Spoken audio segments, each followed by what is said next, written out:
One of the most dangerous terms in English diction. If it could be translated into audio, it would sound like from the saxophone of Lisa Simpson. Two words designed and strategically combined to form the biggest oxymoron in the history of mankind. Almost. But see, as far as the world's concerned, you could live your life foul and could almost get away with murder if you have a nice smile.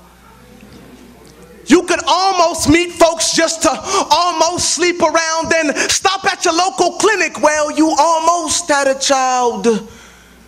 See, almost is no stranger to Satan. Here's proof. He only tells lies when they're almost the truth, and it's amazing. In our incompleteness, we find complacence. But if almost is one of Lucifer's many traits, then we are inadvertently good at Satan impersonations. But on the contrary, Christ did his job fully, and he proved he was God when he died on the cross like it was his duty.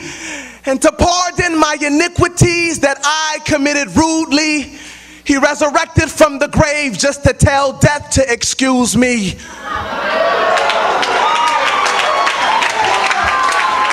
But excuse me, this is your life, and that's something I can't impose on.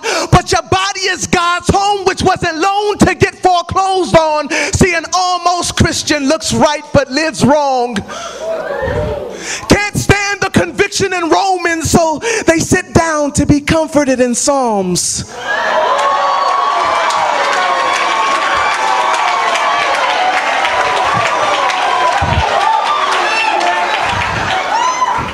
Never understood worship, but love to sing songs like I surrender all. Most. Because it's far too expensive for you to spend your life on something that doesn't appeal to your five senses. See, nowadays Christianity's like a Louis rag. No functional use, but we just rock it because it's stylish. Not righteous, but right-ish. So now all God sees is a pile of Ishmaels when he intended for Isaacs.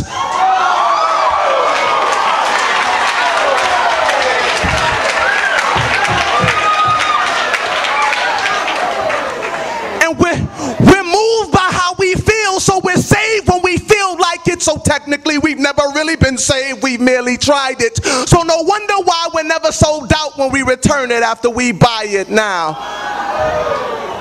Let me break it down, because you need to beware that your life could lack the very standards that need to be there. Because on that final day of judgment, while God's receiving his heir, will he say, son, well done, or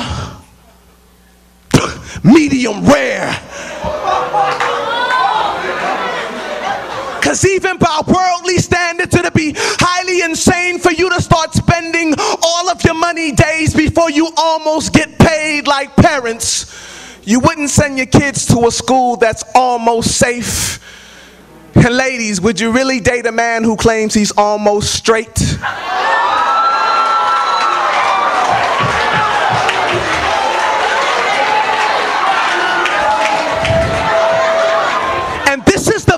Thing about God that we all try to get around, but his standards are like between two mountains, no middle ground.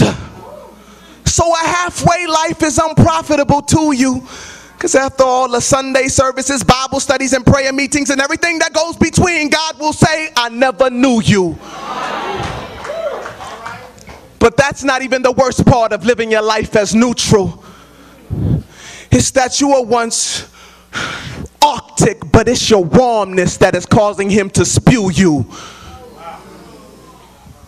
And this is the very thing that had me. I was bound and held down by the unforgiving gravity of my spiritual reality. I was a Christian, or at least I portrayed the fantasy.